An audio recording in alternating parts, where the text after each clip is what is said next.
Y ahora sí, ya estamos grabando. Bienvenidos, bienvenidas sean panas a una transmisión más leyendo Piranesi de Susanna Clarke, siendo esta la cuarta o quinta transmisión, así que si es la primera vez que te encuentras aquí en ese canal, aquí abajito en la descripción tienes la liga hacia todas las lecturas que hemos hecho a lo largo de este canal. Este libro lo encuentras en la página que dice 2026 junto con todos estos vecinos que ves aquí abajito. Solo le das clic a la portada del libro y te va a llevar a la playlist de dicho libro con todas las narraciones ya en orden, ya todo perfecto para que tú puedas degustar de esas lecturas tan interesantes. Así que, pues nada, el día de hoy vamos a estar retomando con lo que es el capítulo 4 que se titula 16, la 16ª persona. Ya por fin llega el día de hoy, allegedly, aparentemente. Por el largo del capítulo yo tengo la intención de que hoy lo terminemos. Vamos a estar leyendo algo más de una hora, así que ponte audífonos, ponte el video en la tele, déjalo ahí a un lado mientras tú haces tus actividades y pues disfrutemos de este capítulo juntos. ¿Te parece? A mí me parece fenomenal. Así que sin más preámbulo, esto es Piranesi de Susanna Clarke, capítulo 4, 16. Recupero los trozos de papel de la sala 88 al oeste. Entrada correspondiente al primer día del 9º mes del año en que el Albatros se posó en las salas al suroeste. No me había olvidado de los trozos de papel que recogí en la sala 88 al oeste, ni tampoco de los que seguían allí, imbricados en los nidos de las gaviotas argentas. Hace 2 días reuní algunos pertrechos para el viaje, comida, mantas, un pequeño caso en que hervir agua, unos cuantos trapos. Me puse en camino y llegué a la sala 88 al oeste a media tarde.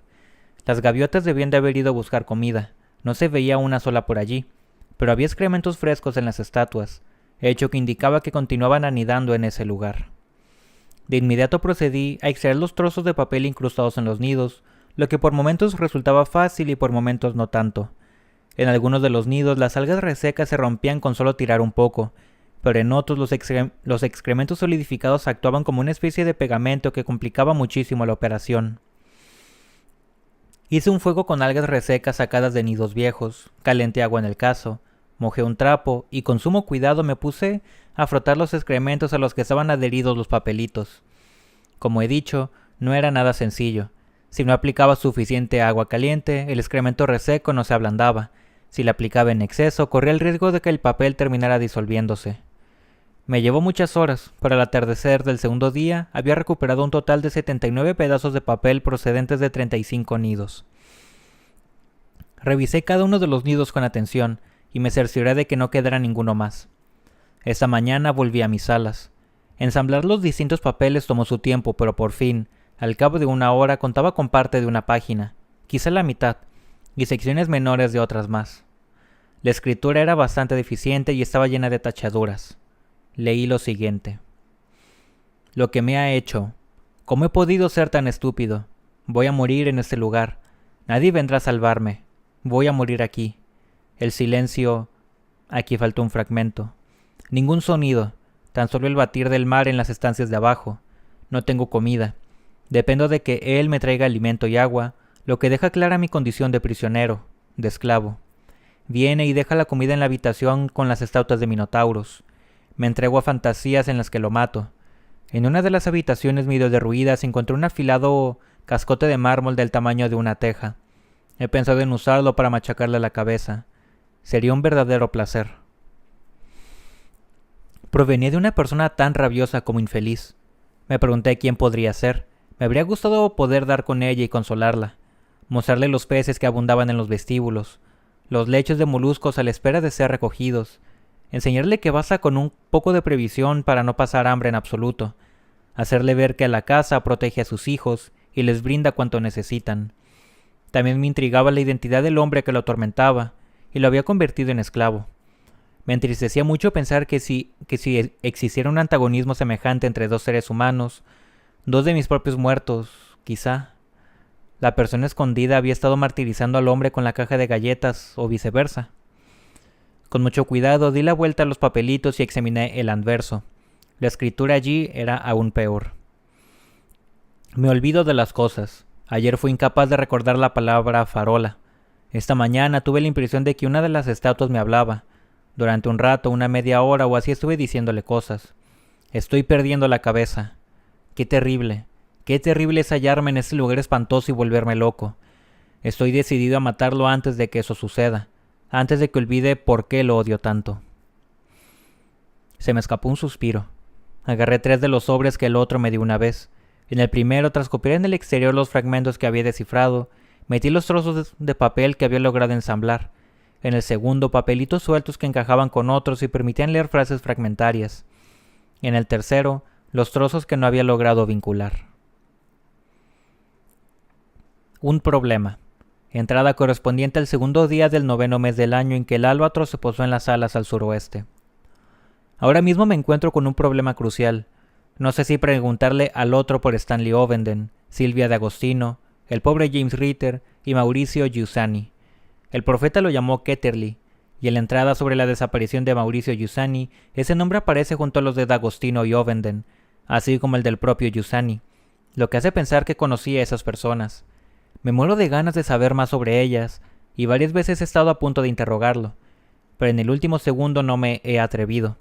Si me hubiera cuestionado a su vez, sobre todo he oído esos nombres, y quien me ha hablado de esas personas no habría sabido qué responder. La verdad no debe enterarse de que he estado hablando con el profeta. No tiene que saber una palabra sobre las entradas de mi diario. Está lleno de sospechas. No hace más que pensar en la posibilidad de que 16 aparezca por aquí. Hace 2 meses me dijo que se proponía ir a la sala 192 al oeste para ejecutar el ritual que, a su juicio, le hará llegar al gran conocimiento secreto. Pero todo eso ha quedado en agua de borrajas.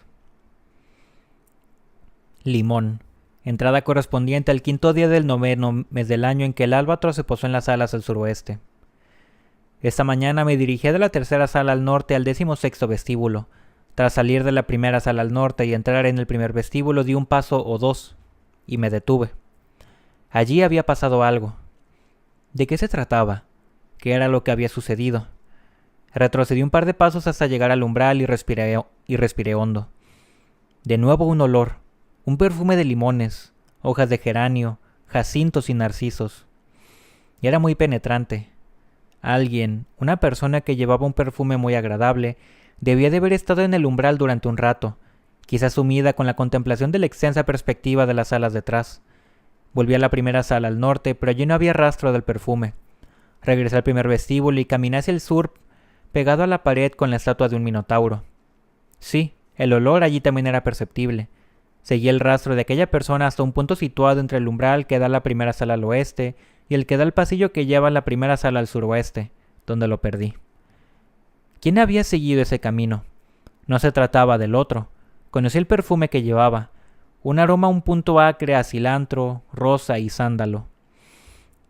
¿El profeta? Me acordaba muy bien del perfume que llevaba, también muy distinto, con notas de violeta y toques de clavo, grosella negra y rosa. No, se trataba de alguien nuevo. 16 había venido. 16 estaba aquí. Mi corazón empezó a latir más rápido. Miré el vestíbulo. Lo oscurecían las aterciopeladas sombras de los minotauros, entre las que se colaban astillas de luz dorada. 16 no surgió de ningún escondrijo con intención de volverme loco. Sin embargo, había estado allí, y era posible que no hubiese transcurrido ni una hora desde entonces. Me sorprendía que alguien como 16, tan comprometido con la destrucción y la demencia, llevara un perfume tan delicioso que evocaba la luz del sol y la felicidad. Por el momento pensé que era una insensatez ver las cosas de ese modo. Que te sirva de advertencia, me dije.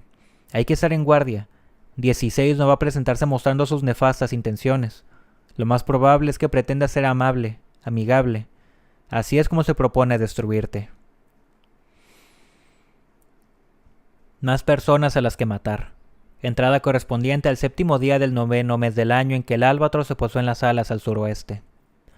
Esta mañana le he hablado al otro del rastro de perfume en el primer vestíbulo. Para mi sorpresa, apenas se inmutó. Sí, bueno, dijo. Estoy empezando a pensar que lo mejor es acabar con este asunto de una vez por todas en vez de seguir sin hacer nada, a la espera de que pase lo que tiene que pasar. Bien pensado es posible que sea lo mejor. Pero creí que habías dicho que 16 supone una gran amenaza para nosotros, aduje, que puede ponerte en peligro y volverme loco. Cierto. Entonces, ¿por qué dices que es igual, que igual es mejor que venga? Porque la amenaza que supone para nosotros es tan descomunal que no nos queda más remedio que acabar con 16 de una vez para siempre. ¿Y eso cómo vamos a hacerlo? Por toda respuesta, el otro se llevó 2 dedos a la sien como quien lleva una pistola y dijo: ¡Pum! Me quedé atónito. No me veo capaz de matar a una persona, por maléfica que sea, contesté. Hasta las malas personas merecen disfrutar de la vida, y si no lo merecen, que la casa sea la que se ocupe de arrebatársela, no yo. Lo más seguro es que tengas razón, convino. No sé si yo mismo sería capaz de matar a alguien con mis propias manos. Las examinó con atención, extendiendo los dedos y haciéndolas girar ante sus ojos. Aunque sería interesante probar. Te cuento. Voy a conseguirme una pistola, lo que facilitará la cuestión al que tenga que hacerlo de los dos. Por cierto, ahora que me acuerdo, existe una posibilidad remota, de que otra persona se presente en este lugar. Si en algún momento ves a un hombre entrado en años... ¿Entrado en años?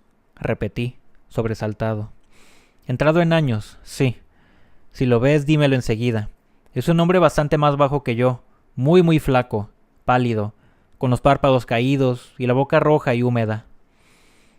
El otro se estremeció instintivamente y agregó: No sé qué tiene sentido que te lo describa en detalle. No es de esperar que de pronto vayan a aparecer un montón de ancianos por aquí.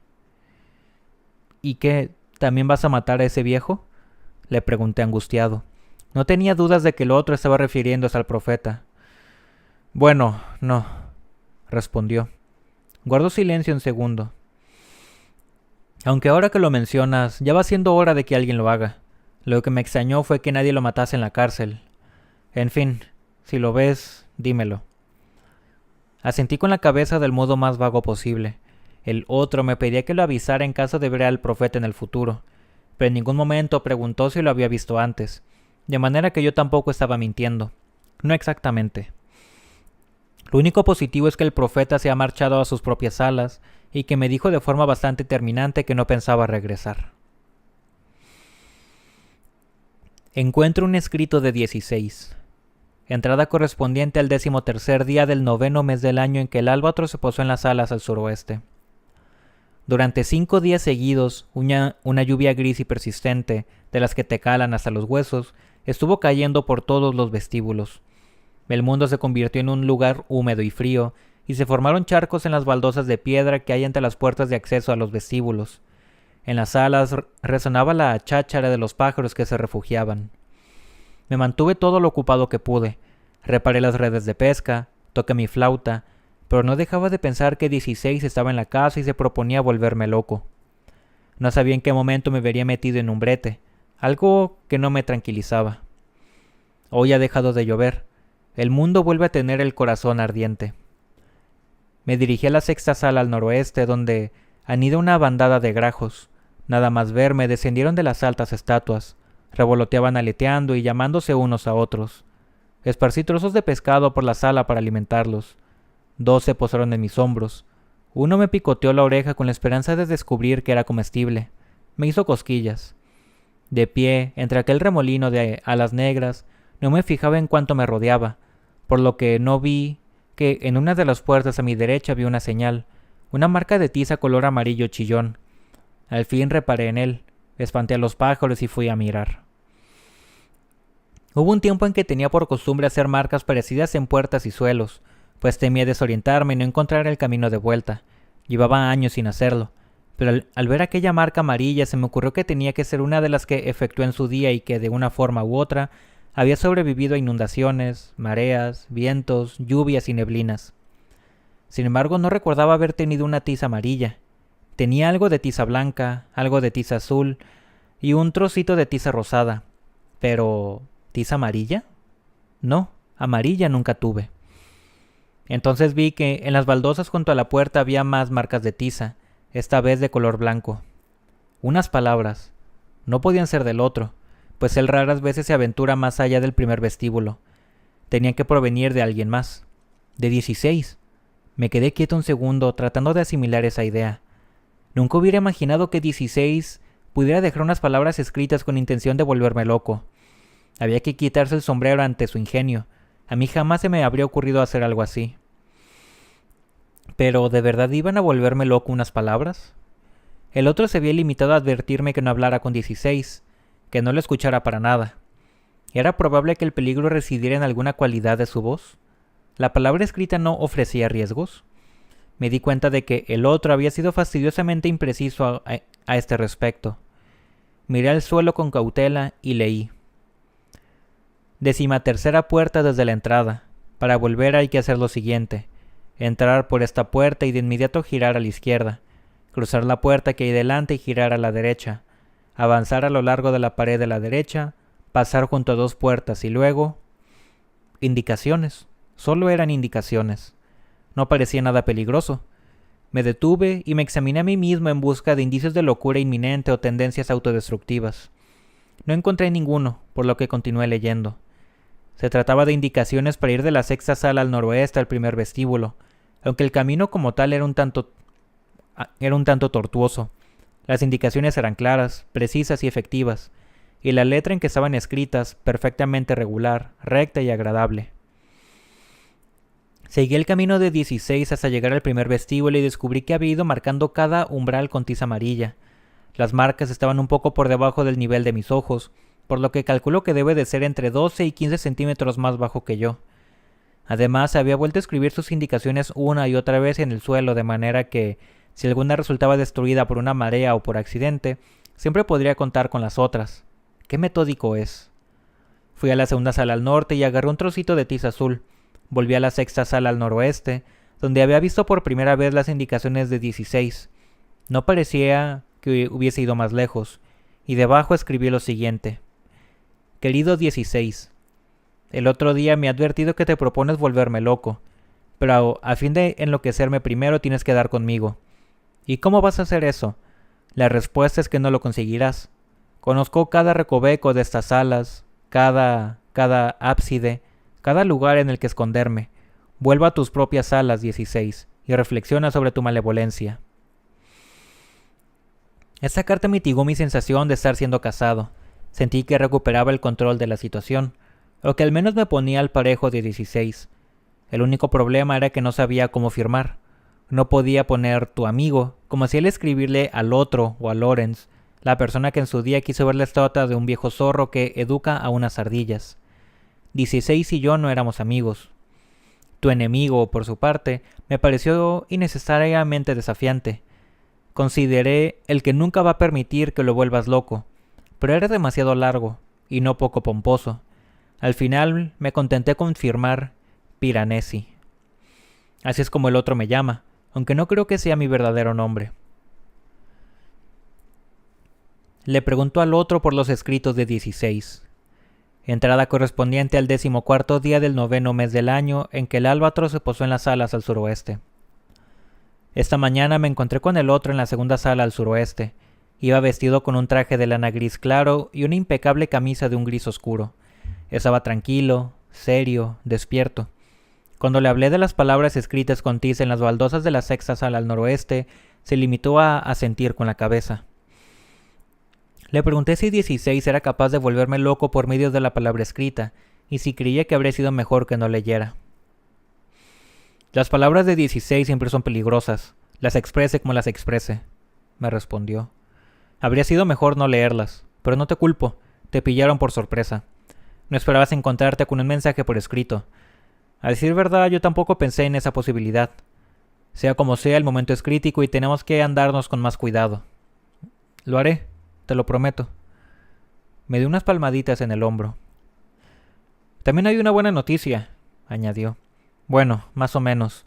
Me las he arreglado para conseguir una pistola. Pensaba que sería más difícil. La verdad, la cosa y supongo que esa es la mala noticia que siempre acompaña a la buena, sonrió. Es que resulta que soy un pésimo tirador. No consigo acertarle a nada.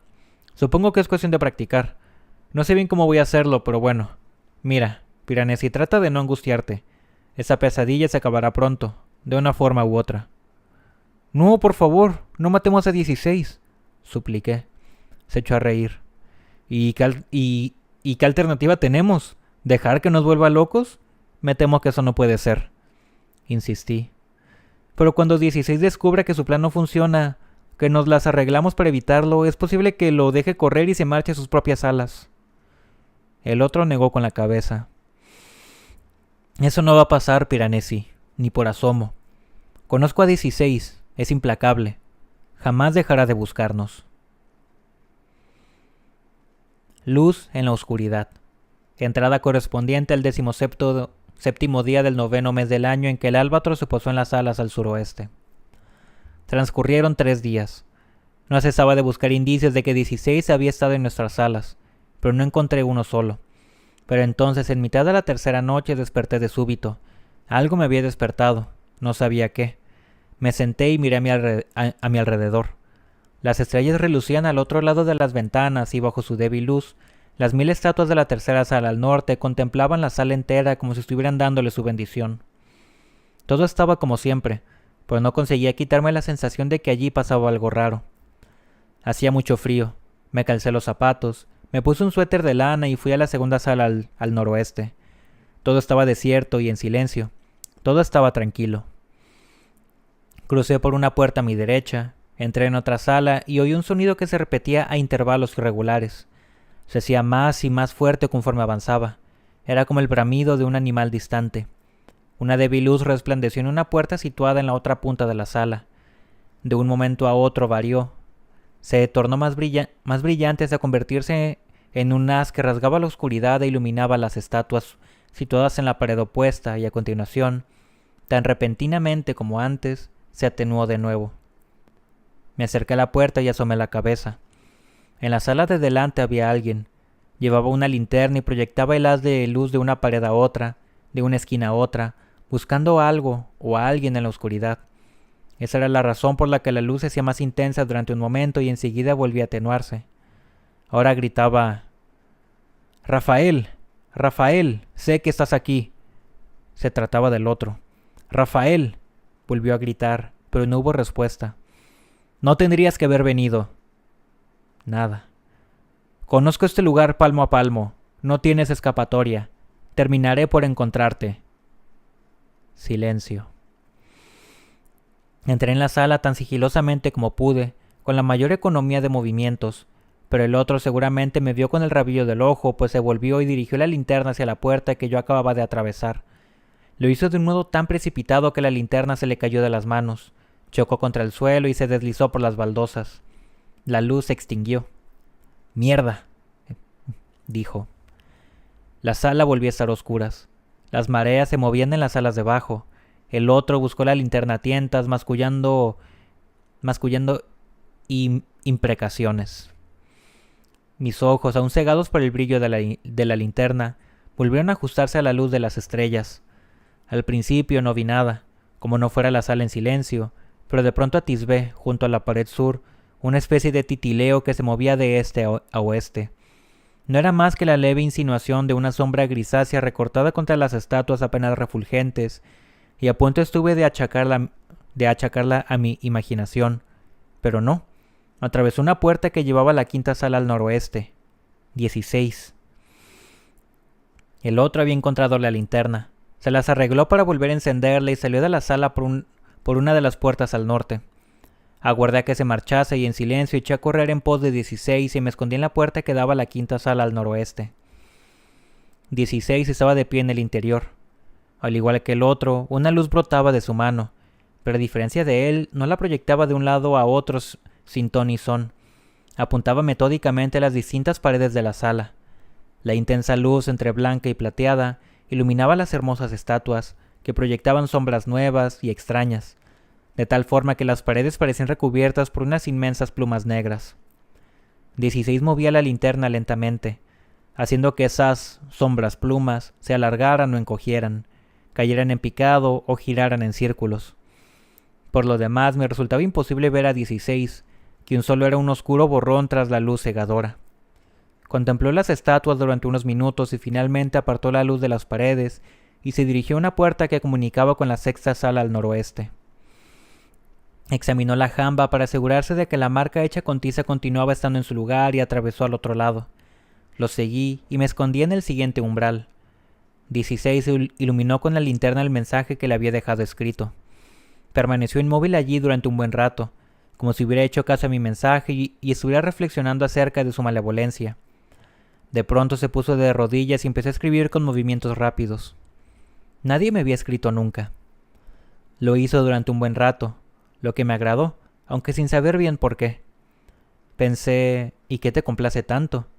¿Qué más da si su mensaje es largo o corto? Sabes que no debes leerlo. Si lo haces, enloquecerás. Una parte de mí, la más estúpida, quería creer que valdría la pena enloquecer a cambio de leer el mensaje de Marras. La oscuridad que había frente a él se dividió en dos formas negras que aletearon alocadamente y se alzaron en el aire. 16, sobresaltado, se irguió de un salto y dejó escapar un grito. No eran más que dos grajos despertados por la inusual actividad. ¡Largo de aquí!, gritó 16. ¡Largo de aquí, joder! ¡Fuera! ¡Estoy ocupado! Su voz me sorprendió. No era lo que había imaginado. Me alejé en silencio. Regresé entonces a la tercera sala al norte y me eché en la cama. Sin embargo, tenía demasiadas cuestiones en la cabeza como para conseguir dormir. Borro un mensaje de 16. Segunda entrada correspondiente al 17º día del 9º mes del año en que el Albatros se posó en las alas al suroeste. Nada más salir el sol agarré el índice y lo abrí por la R, pero no había ninguna entrada correspondiente a Rafael. Comí algo rápido y di gracias a la casa por su bondad. Tenía que hacerle una pregunta al otro, pero ese no era uno de nuestros días de encuentro, así que debería esperar. Eché a andar hacia la sexta sala al noroeste. Los grajos me recibieron ruidosamente, pero no tenía tiempo para hablar con ellos. El mensaje de 16 cubría un sector de baldosas de unos 60 por 80 centímetros. El corazón me latía con fuerza. Bajé la vista y vi las palabras «Me llamo». Vi las palabras «Lawrence Arnes Siles». Vi las palabras «Habitación con estatuas de minotauros». ¿Qué debía hacer? Sabía que mientras el mensaje existiese me moriría de ganas de leerlo. Llegué a la conclusión de que tan solo tenía una alternativa: destruirlo. Volví corriendo a la tercera sala al norte y agarré una camisa vieja y un trozo de tiza. Digo camisa, pero en realidad se trataba de una prenda tan andrajosa que no llegaba ni a eso. Le desgarré en dos y regresé a toda prisa a la sexta sala al noroeste. Agarré una de las mitades y me la anudé en torno a la cabeza, cubriéndome los ojos como si fuera una venda.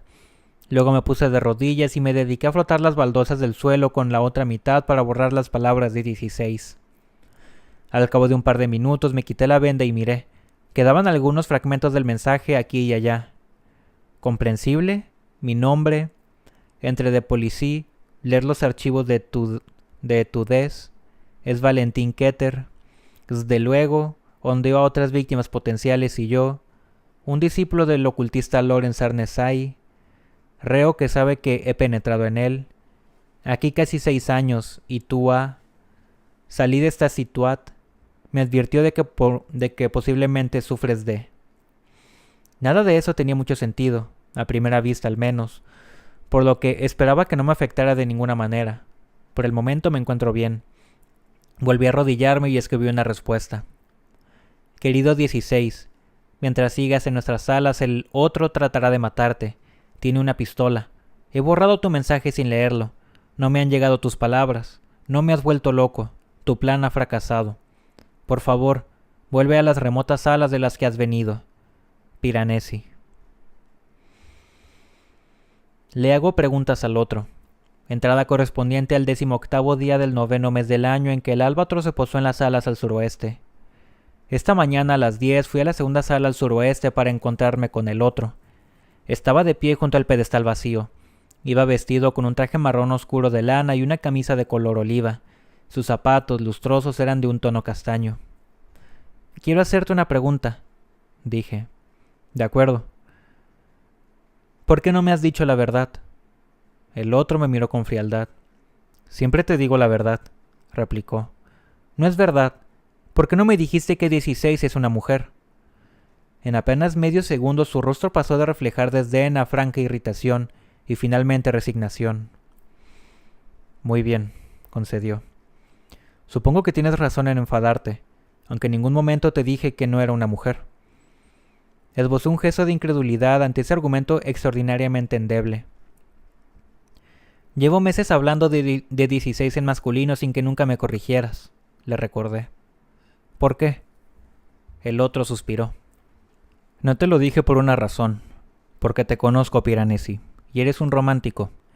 Te las das de científico y de seguidor de la razón, y lo eres la mayor parte de las veces.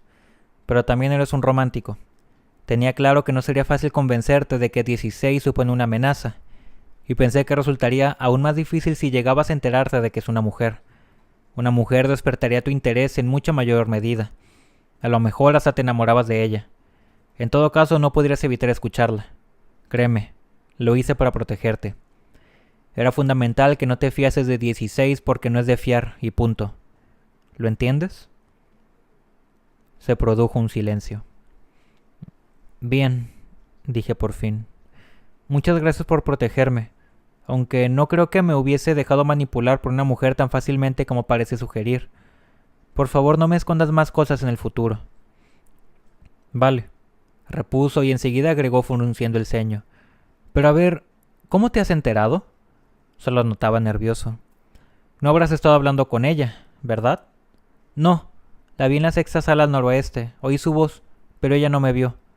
¿La oíste hablar? Su nerviosismo era creciente. ¿Con quién? Con unos grajos.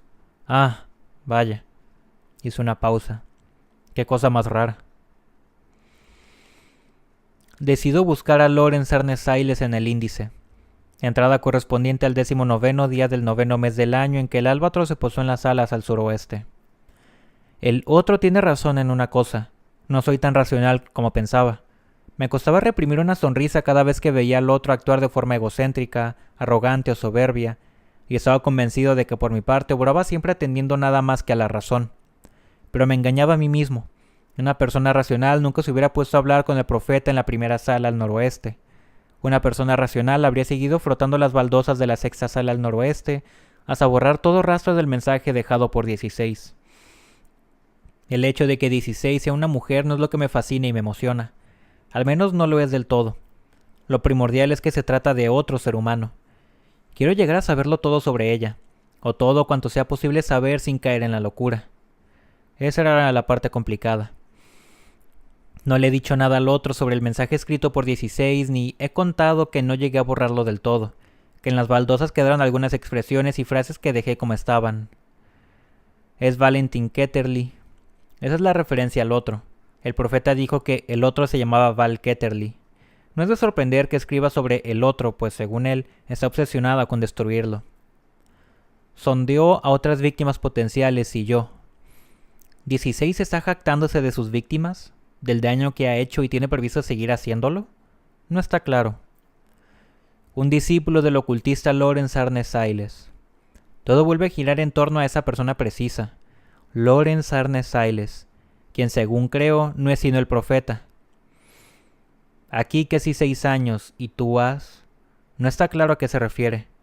Salida está situada. Ese es un fragmento realmente difícil de entender. Parece ser que 16 intenta decirme algo sobre una salida, pero yo no conozco las salas, así como todas sus entradas y salidas, y ella no.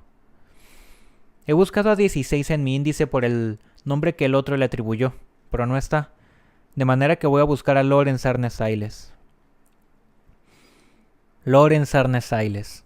Segunda entrada correspondiente al 19º día del 9º mes del año en que el Albatros se posó en las alas al suroeste. Volví a dirigirme a la quinta sala al norte con el índice y los diarios bajo el brazo y me senté frente a la estatua del gorila. Esperaba que su fuerza y su resolución me brindaran valor. Abrí el índice por la A. 29 entradas hacían referencia a Loren Sarnesailes. Algunas no tenían más que 1 o 2 líneas, pero otras se extendían a lo largo de varias páginas. Las leí todas por encima, no me sirvió de mucho. La información que proporcionaban eran tremendamente dispar. Listados de publicaciones, datos biográficos y citas, descripciones de personas a las que había conocido en la cárcel. Volví sobre una entrada titulada Loren Sarnesailes, pros y contras de escribir un libro. Como la idea de escribir un libro me resulta muy atrayente, lo leí con interés. Cita así. Posible proyecto. Un libro sobre Ernest Haines donde explorar la idea de los pensadores transgresores, personas cuyas ideas van más allá de lo que se considera aceptable o incluso posible en el seno de una disciplina, herejes. No estoy seguro de si vale la pena dedicar tiempo a un proyecto así. Pros y contras. Angahara Scott hizo un trabajo aceptable en su libro Una cuchara larga, Lawrence Ernest Haines y su círculo. Contra. Dicho esto, el fuerte de Scott es la biografía, no el análisis. Ella sería la primera en reconocerlo. ¿Pro? ¿Ni lo uno ni lo otro? Scott es una mujer amable, motivadora, dispuesta a ayudar. Le gustaría ver otro libro publicado. Me ha proporcionado numerosa información contextual y asegura que me hará llegar más. Véanse las notas de la conversación telefónica con Angahara Scott, página 153. Pro. ¿El caso de Ernest Haines tiene suficiente morbo? Escándalo mayúsculo, juicio, condena de cárcel, etc. Pro. Ernest Haines es el epítome del pensador transgresor. Transgresor en varios sentidos, en plano moral, intelectual, sexual, criminal. Pro. El extraordinario influjo que ejerció sobre sus seguidores, a los que llevó a creer que habían visto otros mundos, etc. Pro. Ernest Haines se niega a hablar con académicos, escritores, periodistas. Contra. Pocas personas lo trataron en profundidad durante la época en que aseguraba ir y venir entre este y otros mundos. Muchas han desaparecido. Las demás en su mayoría se niegan a hablar con periodistas. Contra. Tally Hughes fue la última alumna de Ernest Haines que aceptó conversar con Angahara Scott. Según ella, es emocionalmente inestable y es posible que sufra de delirios. Un periodista llamado Lysander Weeks habló con James Ritter en 2010. ¿Valdría la pena que yo también intentara conversar con él? Según Weeks, trabaja como conserje en el ayuntamiento de Manchester. ¿Valdría la pena averiguar si el propio Weeks está escribiendo un libro? Ni en pro ni en contra. Neutral. El misterio planteado por la desaparición de personas vinculadas a Ernest Haines, Mauricio Giussani, Stanley Ovenden, Silvia D'Agostino. Ese aspecto sin duda sería un fuerte gancho para los lectores, por lo que es un pro clarísimo. A no ser que yo mismo desaparezca también. Entonces sería un contra. Pasar mucho tiempo escribiendo acerca de un individuo profundamente desagradable puede hacer mella en el plano emocional. Todo el mundo está de acuerdo en que Ernest Haines es un hombre malévolo, vengativo, manipulador, rencoroso y arrogante. Esto es, en absoluto, hijo de perra, un cabrón de marca mayor. Contra. No estoy seguro dónde podría publicar una cosa así. ¿Leve contra? Como puede verse, ese texto contenía muy poca información útil sobre Lawrence Ernest Haines. Por suerte, la última entrada de todas resultó mucho más jugosa. Se titula Notas para la charla en el Festival de Ideas Alternativas, Desgarrados y Cegados, Glastonbury del 24 al 27 de mayo de 2013. Cita así. Lawrence Ernest Haines partía de la idea de que los antiguos se relacionaban con el mundo de una forma distinta. Lo experimentaban como algo que interactuaba con ellos. Cuando lo observaban, el mundo los observaba a su vez. Si, por ejemplo, viajaban en barca por un río, el agua de algún modo era consciente de llevarlo sobre sus espaldas y, de hecho, daba su consentimiento. Si levantaban los ojos y miraban las estrellas, las constelaciones no eran simples patrones que les permitían organizar lo visto, sino vehículos de conocimiento, un flujo interminable de información. El mundo le hablaba constantemente al hombre de la antigüedad. Todo lo anterior se ajustaba más o menos a los parámetros convencionales de la historia de la filosofía, pero Ernest Haines se diferenciaba de otros estudiosos por insistir en que ese diálogo entre los antiguos y el mundo no tenía lugar tan solo en sus mentes, sino en el mundo real. Los antiguos percibían el mundo tal como era, lo que les confería una influencia y un poder extraordinarios. La realidad no solo tomaba parte en un diálogo inteligible y articulado, sino que además era susceptible de ser persuadida. La naturaleza estaba pronta a acomodarse a los deseos de los hombres, a conferirle sus propios atributos.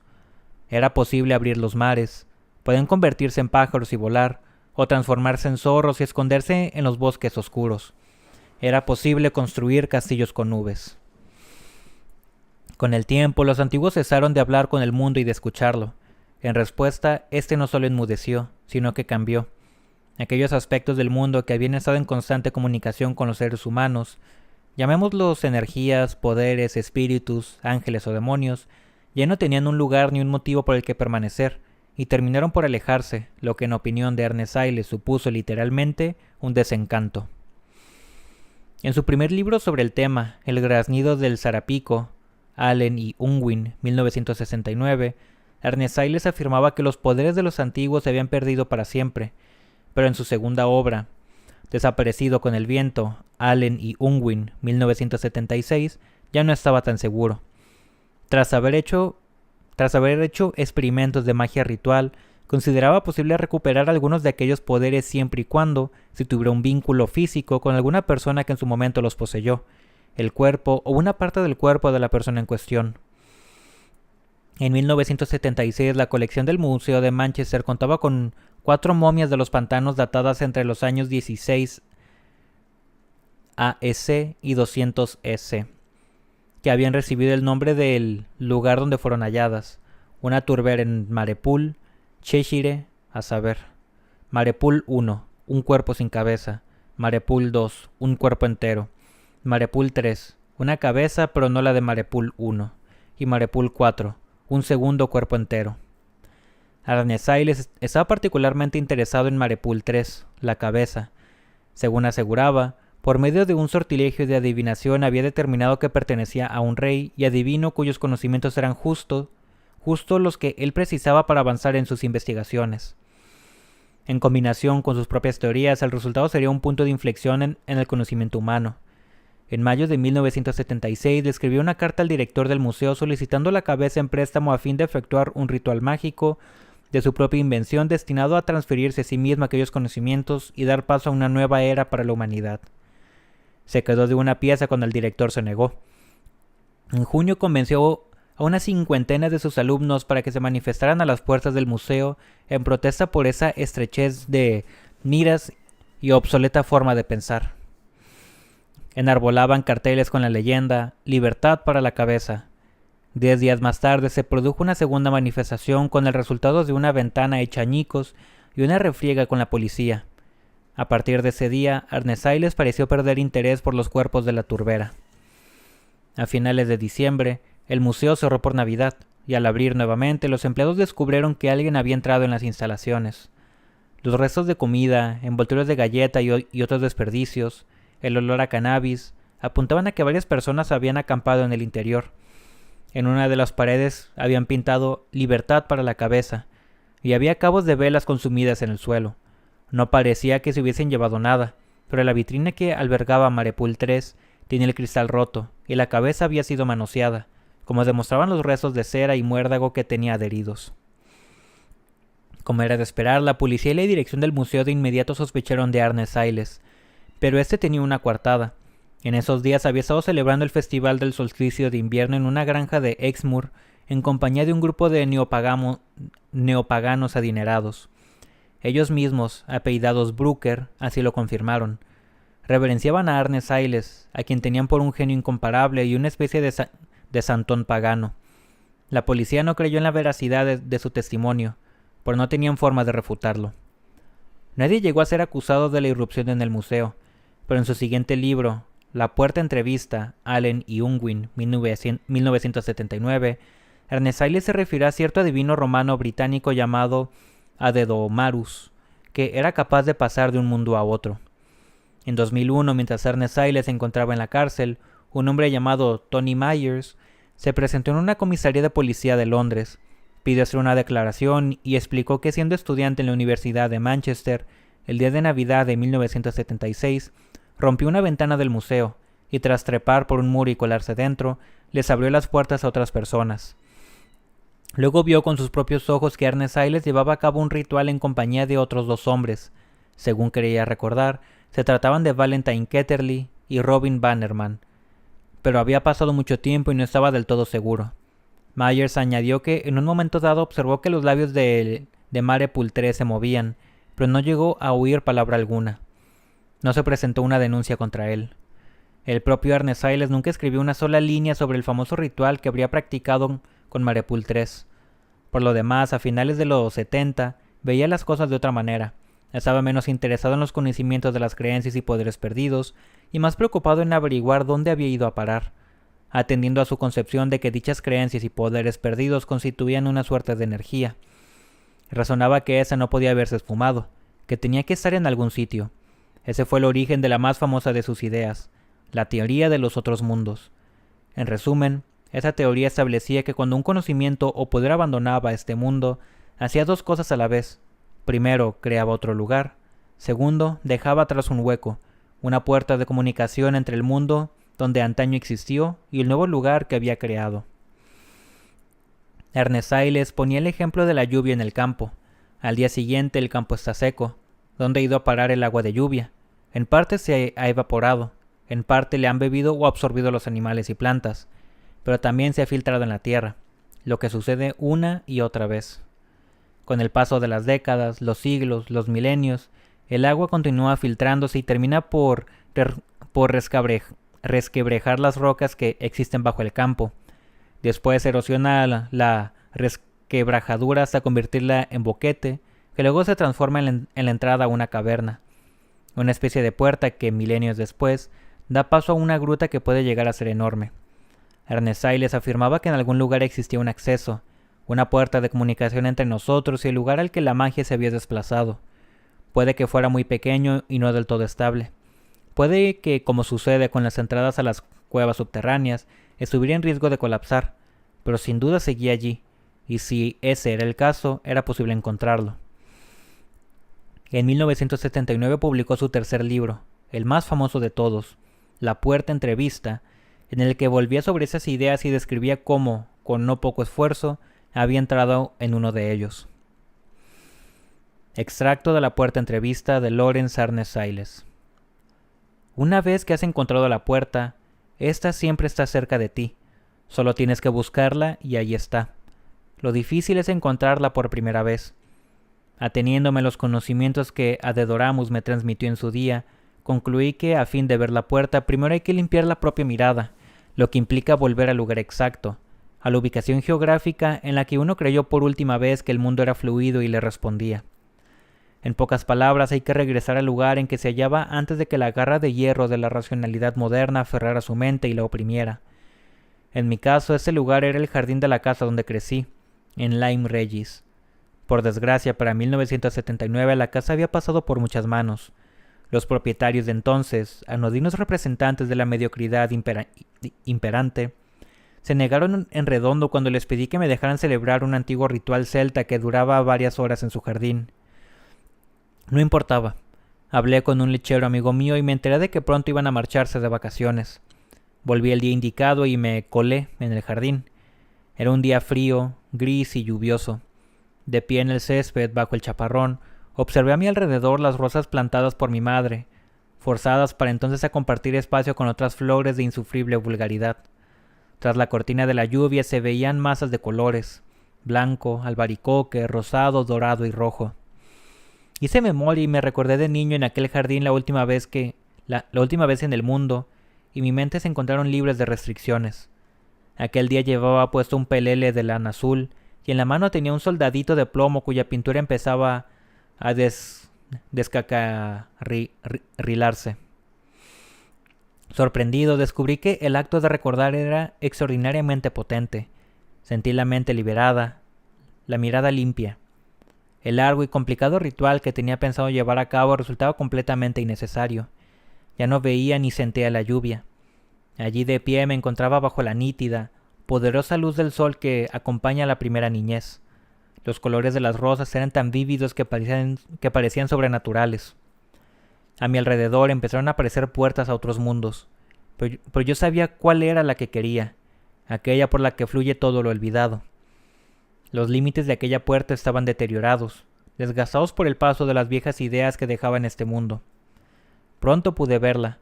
Se encontraba en un hueco entre las rosas Antoine Rivoire y Coquette des Blanches. La atravesé. Entré en una inmensa cámara con el suelo de piedra y las paredes de mármol. Me rodeaban 8 estatuas gigantescas, cada una distinta de las demás, aunque todas representaban minotauros. Una gran escalinata de mármol ascendía a gran altura y descendía hacia unas profundidades insondables.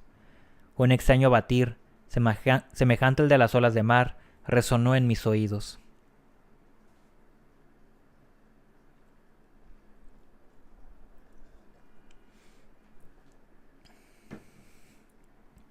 Mantengo la calma.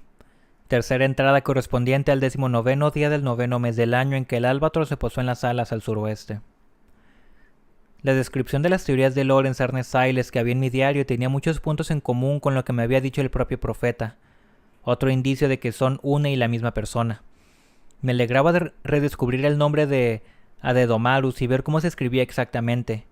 Era el nombre que el otro había invocado en el curso de su ritual 3 meses atrás y que yo había entendido como Adidomarus. Estoy seguro que el otro supo de Adedomarus por Lawrence Ernest Siles.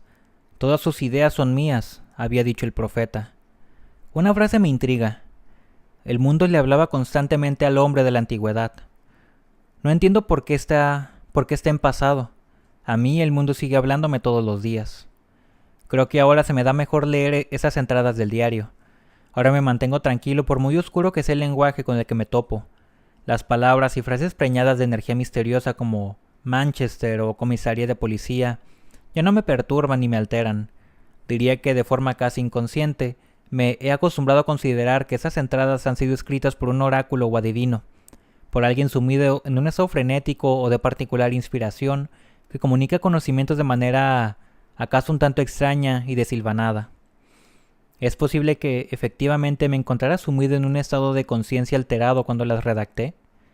Esa explicación me parece convincente, pero deja muchas preguntas sin responder. ¿Qué hice para alcanzar tal estado? ¿Y por qué cuando siempre me he considerado un científico me inicié en esas prácticas? Habrá una gran inundación. Entrada correspondiente al 21º día del 9º mes del año en que el Albatros se posó en las alas al suroeste. Una de mis ocupaciones habituales es llevar una tabla de las mareas basada en mis propias observaciones y en un conjunto de ecuaciones que yo mismo he creado. Cada pocos meses hago mis cálculos y me aseguro de que en las próximas semanas no vaya a producirse sucesos extraordinarios. Sin embargo, últimamente he estado tan ocupado que he dejado de lado ese trabajo. Esta mañana lo reemprendí y de inmediato descubrí algo alarmante. Una conjunción de 4 mareas en menos de una semana. Me chocó ver lo cerca que había estado de pasarla por alto. Mis últimos cálculos correspondían a un periodo que terminó hace más de 2 semanas. Había descuidado mis tareas poniéndonos en peligro tanto al otro como a mí. Agitado me puse en pie de un salto y empecé a andar de aquí a allá por la sala. Joder, musité entre dientes. Joder. Después de ir de un lado a otro, sin ningún sentido durante un par de minutos, me encaré conmigo mismo y me dije que de nada servía lamentarse por el pasado. Lo que ahora hacía falta era planificar el futuro. Volví a sentarme y me puse a hacer nuevos cálculos para entender mejor qué era lo que iba a pasar. Dependiendo de la fuerza y el volumen de las aguas, difíciles de prever con exactitud, entre 40 y 100 salas terminarían inundadas. Por suerte era viernes, uno de los días en los que el otro y yo hemos convenido reunirnos. Estaba tan ansioso de hablar con él que me presenté en la segunda sala al suroeste con casi media hora de antelación. En cuanto él llegó, anuncié: «Tengo que decirte algo». Frunció el ceño e hizo amago de protestar. No le gusta que sea yo quien lleve la iniciativa durante nuestros encuentros. Pero por una vez no le hice caso. «Una gran inundación está al llegar», dije. «Si no tomamos precauciones, corremos el riesgo de que las aguas nos arrasen y muramos ahogados». De repente era todo oídos. «¿Ahogados? ¿Cuándo?» «Dentro de 6 días. Va a ser el próximo jueves. La inundación unos 30 minutos antes del mediodía. Una marea alta llegada de las alas al este, a la que seguirá después... ¿El jueves?» Volvió a relajarse. «Entonces no hay problema. El jueves ya no estaré aquí». «¿Y dónde vas a estar?», pregunté sorprendido. «En otro lugar», fue su respuesta. «No importa, no te preocupes». «Ah, entiendo», dije. «Bueno, pues mejor. El punto más alto de la inundación estará a 0,8 kilómetros al noroeste del primer vestíbulo. Es vital que te apartes del camino de las aguas». «No va a pasarme nada». «¿Y tú? ¿Te las arreglarás también?» «Sí, claro. Gracias por preguntarlo. Miré las alas del sur». «Buena idea». «Tan solo queda 16», dije sin pensar. «Tengo que...» Me detuve. «O sea...». Otra vez guardé silencio. Se produjo una pausa. «¿Cómo?», dijo el otro. «¿Y ahora de qué estás hablando? ¿Todo esto qué tiene que ver con 16? Lo que quiero decir es que 16 no está familiarizada con esas salas. No sabe que se acerca una gran inundación. No, supongo que no. ¿Y qué? No quiero que se ahogue, repuse. Hazme caso, Piranesi. Eso arreglaría un montón de problemas. Pero da lo mismo. No tienes manera de ponerte en contacto con 16. Así que no vas a poder avisarla por mucho que te empeñes. Volvió a hacerse el silencio. ¿Es así, verdad?, preguntó el otro. ¿No habrás estado hablando con ella? Me miró con detenimiento. No, de ningún modo, respondí. ¿Ni ahora ni en el pasado? Ni ahora ni antes. Bueno, pues eso. Pase lo que pase, no tendrás la menor responsabilidad. Yo en tu lugar no me preocuparía. Hubo un nuevo silencio. ¿Y bien?, dijo el otro finalmente. Supongo que tendrás cosas que hacer. Muchas cosas, sí. Prepárate para la inundación y demás. Sí, claro. Pues te dejo con tus asuntos. Se dio la vuelta y echó a andar hacia el primer vestíbulo. Adiós, me despedí. Adiós. ¿Eres Matthew Rose Sorensen? Segunda entrada correspondiente al 21º día del 9º mes del año en que el Albatros se posó en las salas al suroeste. Sabía lo que tenía que hacer.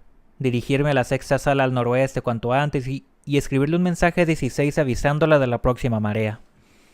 Por el camino estuve pensando en el último mensaje que le había dejado, pidiéndole que se marchara de estas salas. Quizá me había respondido. Quizá iba a encontrarme con una respuesta que vendría a decir algo como: «Querido Piranesi, tienes razón, hoy mismo volveré a mis propias salas. Cordialmente, 16». Si estaba en lo cierto, ya no debería angustiarme por la posibilidad de que se ahogara en la inundación. Sin embargo, en el fondo esperaba que no hubiera vuelto a sus propias salas. Por extraño que resulte, sabía que le echaría de menos si ese era el caso. Aparte de 16, en el mundo solo estamos el otro y yo mismo. Y, quizá te sorprendas al leerlo, el otro no siempre es la mejor compañía. Tenía ganas de ver si 16 me había dejado otro mensaje, aunque no me atrevería a leerlo. Supongo que en realidad esperaba que me hubiese escrito algo parecido a esto.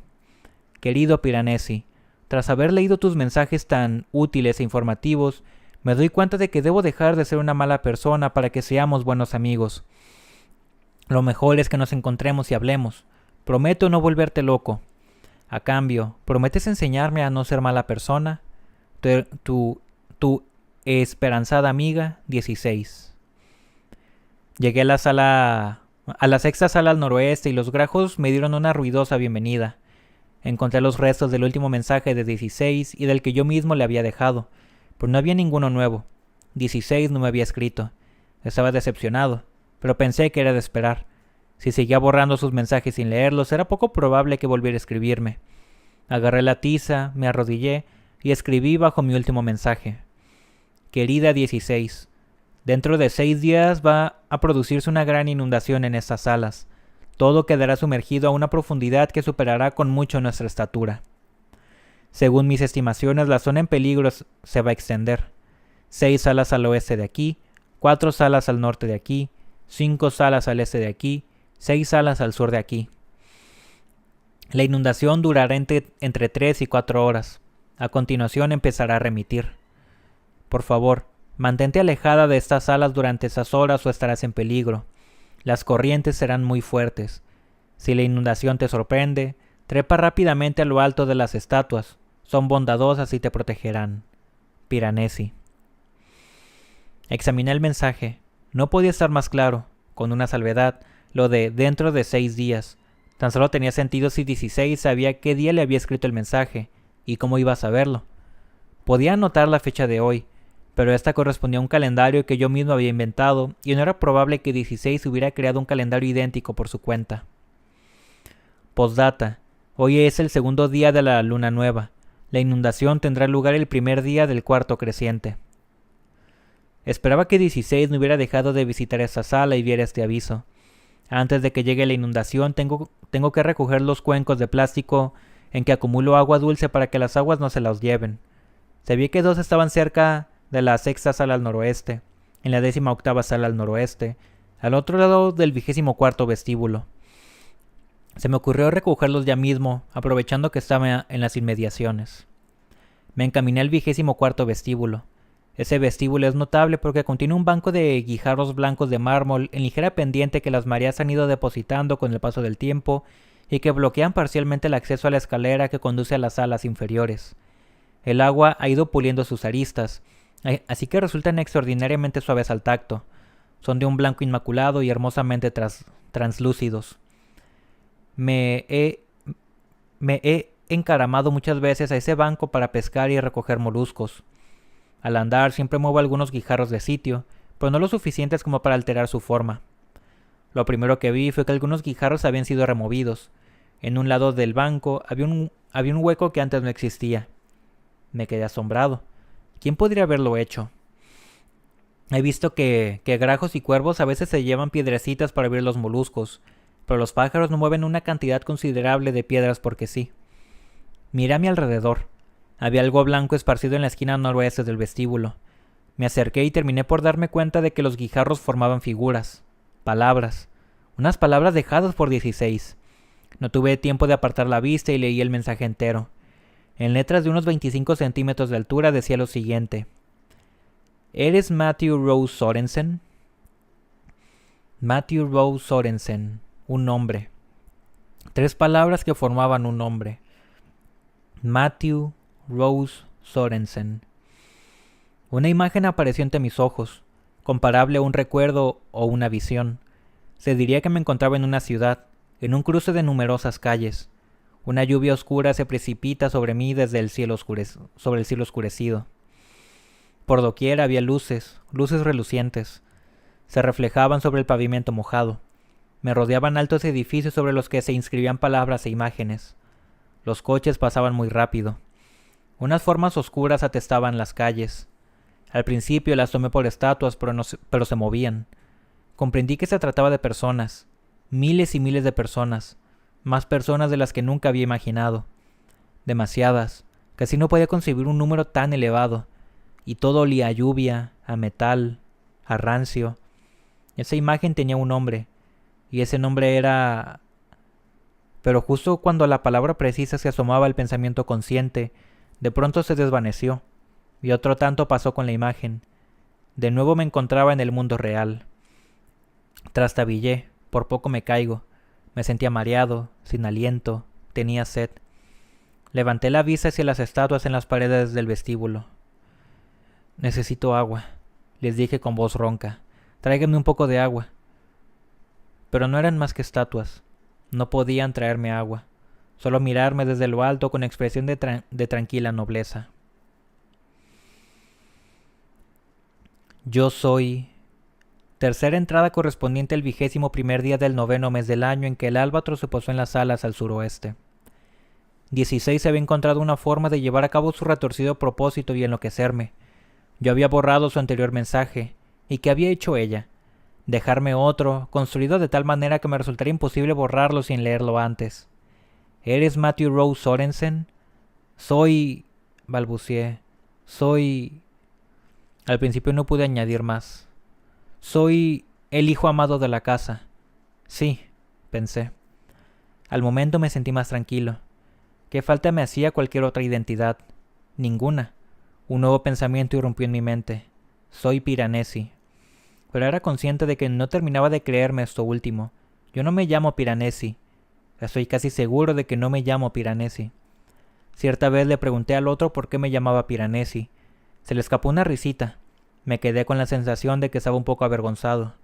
«Ah, ¿eso?», dijo. «Verás, fue una especie de broma que se me ocurrió en su momento. Tengo que llamarte de algún modo, ¿no? Y ese nombre te cuadra. Tiene que ver con laberintos. No te importa, ¿verdad? Si te molesta, no vuelvo a llamarte así». «No me importa», repuse. «Como dices, tienes que llamarme de algún modo».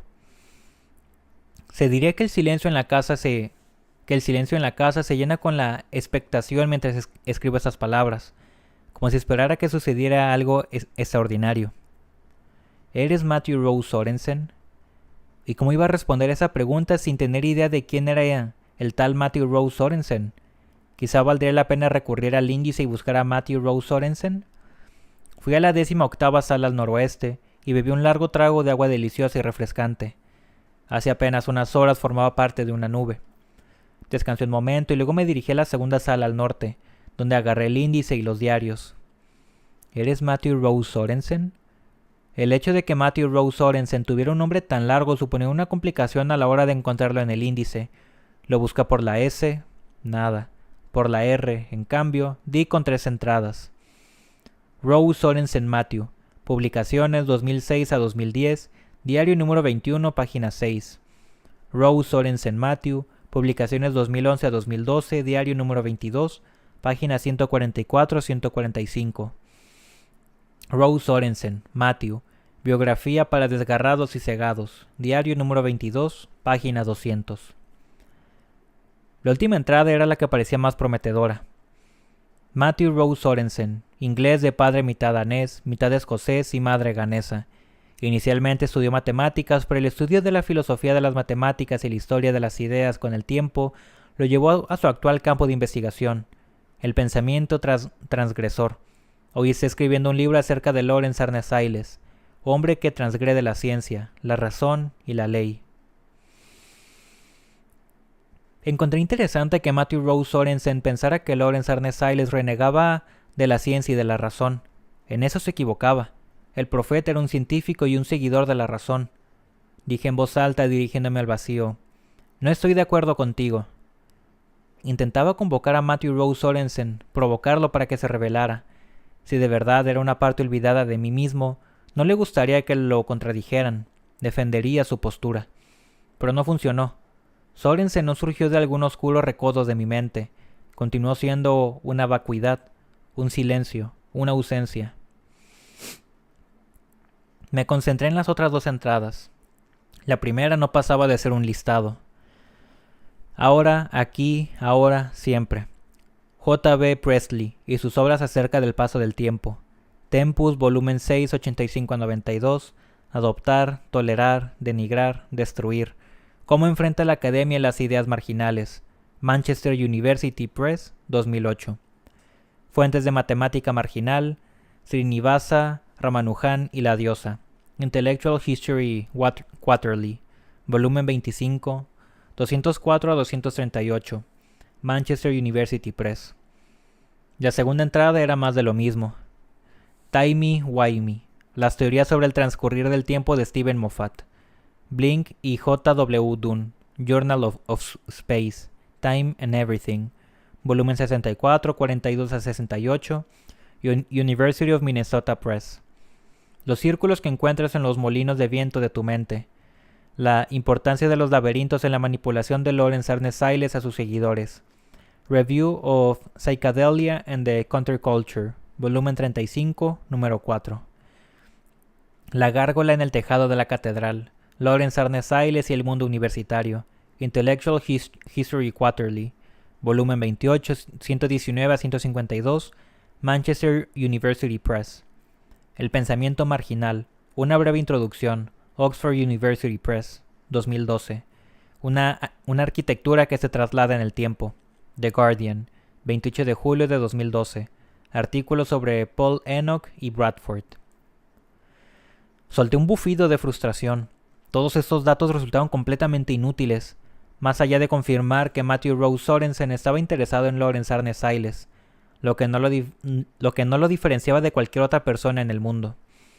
No había sacado en claro nada nuevo. Me entraron ganas de zarandear el diario, como si así pudiera extraerle más información. Me quedé sentado un buen rato. Había una persona que aún no había buscado en el índice, y esa persona era el otro. No se me había ocurrido hasta ahora, pero quizás si leía sobre el otro y encontraba que Matthew Rose Sorensen aparecía mencionado en tal caso... Me detuve. ¿En tal caso qué? En tal caso quizá podría determinar si el otro conocía a Matthew Rose Sorensen, y en último término si Matthew Rose Sorensen no era otro que yo mismo. No parecía que hubiese nada malo en probar. De hecho, de entre todos los nombres del mundo que podía consultar, el otro seguramente era el que menos riesgos planteaba. Hacía años que éramos amigos. Abrí el índice por la O, y conté 74 entradas correspondientes al otro. Había escrito mucho más sobre él que cualquier otra persona en cuestión. Incluso me había visto obligado a robarle 2 páginas a la letra P para acomodarlas todas. Encontré lo siguiente. Otro él. Rituales ejecutados por... Otro él. Discurso sobre el gran conocimiento secreto. Otro él. Me deja una cámara para que pueda hacer fotos de las salas sumergidas. Otro él. Me pide que le haga un mapa de las estrellas. Otro él. Me pide que le dibuje un mapa de las salas situadas justo alrededor del primer vestíbulo. Otro él. Sugiere que las estatuas en su conjunto forman una especie de código que quizá un día conseguiremos descifrar. Etcétera, etcétera. Hasta llegar a las entradas más recientes. Otro él. Utiliza la absurda palabra Battersea para poner a prueba mi memoria. Otro él. Me regala un par de zapatos. Leí unas cuantas entradas por encima. Leí que el otro había llevado a cabo varios rituales a los que yo había asistido. Leí sobre lo listo que era el otro, lo científico, lo perspicaz, lo apuesto. Leí pormenorizadas descripciones de su ropa, algo que no dejaba de tener interés, pero de nada servía a la hora de resolver mis problemas. A diferencia de las entradas acerca de Stanley Ovenden, Mauricio Giussani, Silvia D'Agostino y Lawrence Arnes-Ailes, ninguna de las que hacían referencia al otro me resultaba nueva. En ellas no había palabras misteriosas ni tampoco expresiones que dieran la impresión de guardar significados ocultos. Expresiones como Wally Range o consulta médica. Me acordaba bien de todos los acontecimientos mencionados, y el nombre Matthew Rose Sorensen no aparecía por ninguna parte. Me acordé de que el profeta se había referido al otro como Ketterly, así que fui a la letra K. Había 8 entradas. La primera estaba en la página 187 del diario número 2, anteriormente diario número 22. Dr. Valentine Andrew Ketterly, nacido en 1955 en Barcelona, hijo del coronel Ranulph Andrew Ketterly, militar y ocultista. Creció en Poole, Dorset. La familia Ketterly es de Dorsetshire de toda la vida. Valentine Ketterly fue alumno de Lawrence Arnes-Ailes y más tarde becario de investigación de antropología social en Manchester. En 1985 se casó con Clemence Hubert, de quien se divorció en 1991. Tienen 2 hijos. En 1992 se marchó de Manchester y se puso a trabajar como profesor en la Escuela Universitaria de Londres. En junio de ese mismo año escribió una carta a The Times expresando su público rechazo a Arnes-Ailes, a quien acusaba de embaucar y manipular a sus alumnas e inculcarles creencias pseudomísticas y cuentos chinos sobre otros mundos. Exhortaba a la Universidad de Manchester a expulsarlo, lo que no sucedería sino hasta 1997, después de que Arnes-Ailes fuese arrestado acusado de detención ilegal. En los últimos años, Ketterly se ha negado a responder cualquier cuestionamiento que tenga relación con Arnes-Ailes. Pregunta: ¿vale la pena contactar con él para ver si está dispuesto a hablar conmigo? Vive en algún lugar cercano al parque de Battersea. Tarea: elaborar una lista de preguntas sobre el Dr. Ketterly. Otra vez me encontraba en terreno familiar. La entrada mostraba la acostumbrada mezcla de palabras con un significado claro y otras con un significado oscuro, si es que significaban algo en absoluto. Me llamó la atención la reaparición de la misteriosa palabra Battersea, y advertí que se escribía sin guión. Volví al índice para localizar la siguiente entrada y reparé en algo bastante raro. Las entradas que quedaban, 7, estaban todas en páginas consecutivas. Las últimas 10 páginas del diario número 22 y las primeras 32 del número 23 se hallaban enteramente dedicadas a Ketterly. Abrí el diario número 2, antes número 22, pero las últimas 10 páginas, justo las que quería ver, no estaban en su sitio. Apenas quedaban unos pocos rezos aún unidos al lomo. Abrí el diario número 3, antes número 23. Descubrí que sucedía lo mismo. Las 32 páginas con información sobre Ketterly habían desaparecido. Levanté la cabeza confundido. ¿Quién podía haberlo hecho? ¿El profeta? Yo sabía que detestaba a Ketterly. ¿Era posible que su odio le hubiese empujado a destruir unos escritos acerca de su enemigo? ¿O quizá había sido 16? 16 detestaba la razón. Posiblemente también odiaba la escritura, un medio que facilite la transmisión de los hallazgos de la razón, pero esto último no tenía sentido. 16 había recurrido a la escritura para dejarme un extenso mensaje, y en cualquier caso, ¿cómo se las habían arreglado el profeta o 16 para encontrar mis diarios? Como yo he explicado, están metidos en un bolso de bandolera que guardo escondido tras la estatua de un ángel enredado en una rosaleda en la esquina noroeste de la segunda sala al norte.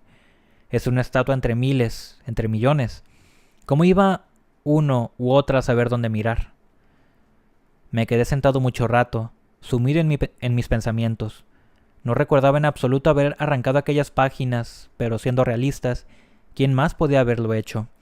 Hace tiempo que sé que no recuerdo muchas cosas que han sucedido, incluso muchas cosas que he hecho, como escribir esas entradas misteriosas. Bien podía haber arrancado las páginas. Pero, si efectivamente las arranqué en su día, ¿qué había sido de ellas? ¿Dónde habían ido a parar? Busqué los trozos de papel que encontré en la sala 88 al oeste. Saqué unos cuantos y los dispuse ante mis ojos para estudiarlos. Uno, un fragmento perteneciente a la esquina de una página, tenía escrito el número 231, un número de página del diario número 2. Rápidamente, de manera casi febril, me puse a juntar los trozos de papel. Había unas 30 entradas correspondientes a un periodo que yo había designado como del 15 de noviembre del 2012 al 20 de diciembre de 2012. La entrada más larga llevaba por título Los acontecimientos del 15 de noviembre de 2012. Y bueno, ahora sí, ya lo vamos a dejar por aquí el día de hoy. Nuevamente un capítulo un tanto largo, han pasado muchas cosas y creo que ahora nos colocaron más dudas que respuestas. Entonces, si te está gustando esta lectura, como siempre te invito a que dejes tu like, tu comentario para saber qué te está pareciendo, a que te suscribas para que no te pierdas de las siguientes narraciones de este libro. De hecho, ya llevamos mira nomás ese número, el 69% de este libro y nos quedan 3 capítulos, de hecho. El capítulo 5 que se titula Valentine Ketterly, el 6º capítulo que se titula La Ola y el capítulo 7º que se titula Matthew Rose Sorensen. Así que suscríbete si no lo has hecho y a ver, como siempre y por sobre todo, que si estás disfrutando de esta lectura, que consumas la obra original para apoyar a su autora. Pero ahora sí, y sin nada más por el momento, nos estaremos viendo en el siguiente directo. Adiós.